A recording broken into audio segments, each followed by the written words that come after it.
Hi, this is Mrs. Serratus. Today we're going to review the directions for the American Construction Company. Number 1 is to open the file from the shared drive.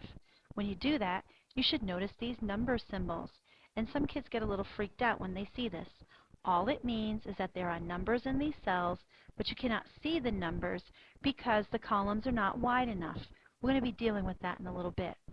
Number 2 is to go ahead and format cell A1 by clicking on it and changing it to Arial, size 20, bold, italic, and red. Number 3 also wants us to change it to Arial, size 14, bold, italic, and red again. And number 4, you guessed it, Arial, size 12, bold, italic, and red. Great. Now direction number 5 is going to have us widen this column so that we can actually read these words right here. And one way to do it is to click on this little line between the A and B, make sure you're in the bluish gray area, click, drag, and as you're dragging you see the box with the numbers changing. Go until you get to width 16 and then let go. And there you go, you've already widened this column. Direction number 6 is going to have us go ahead and widen these columns.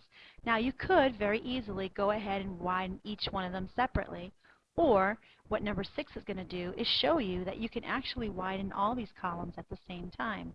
Now I'm going to do that by clicking on my header for B, C, D, and E. Click on the row header, right click, and go to column width. And in this box I'm going to type in the size 12 and click OK. Notice that all 4 columns changed width at the same time. Now for direction number 7, I want to change the row heights. I'm going to go ahead, click on the row headers to select 9 through 15. Again, right click, and this time select row height. And inside the box, I'm going to delete what's there, and I'm going to type in the number 18. Click OK.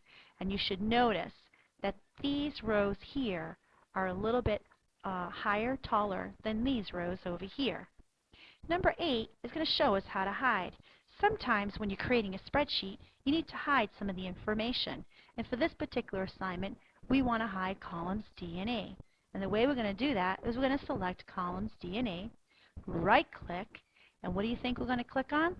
You got it, hide. And here's how I know it's hidden. Because if I look at the letters on the top, A, B, C, it goes to F. D and E is not there, but the reality is it is there. It hasn't been deleted. It's just been hidden. Now, number 9 actually wants us to hide row 9. I'm going to go ahead and right-click on row 9 and go to Hide.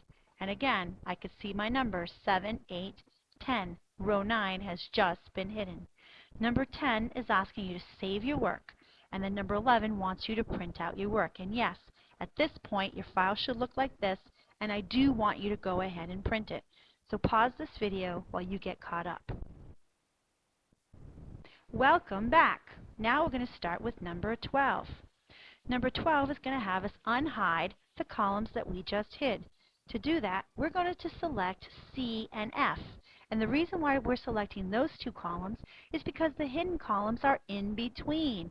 So you have to select the column before and the column after. Right click, and which one do you think? You got it, unhide. And there we go, A, B, C, D, E, and F, it came back. And now for direction number 13, we want to unhide row 9, and I'm going to select 8 and 10, right click, and go to unhide, and 9 is back. Now direction number 14 is just a review. We're going to go ahead and apply the currency style. Select B9 through E9, press and hold down your control, B15 through E15, apply the currency style, keep your cells selected, and decrease decimal twice. Direction number 15, we're going to go ahead and select B10 all the way over to E13, apply the comma style, and do the decrease decimal twice. And this is what your final file should look like. Save your work and print it out again. Then what I want you to do is take out your first printout from step number 11 and attach it to this printout. This particular page should be your second page, and your first printout should be your first page. Staple it together and hand it in. Now you do it.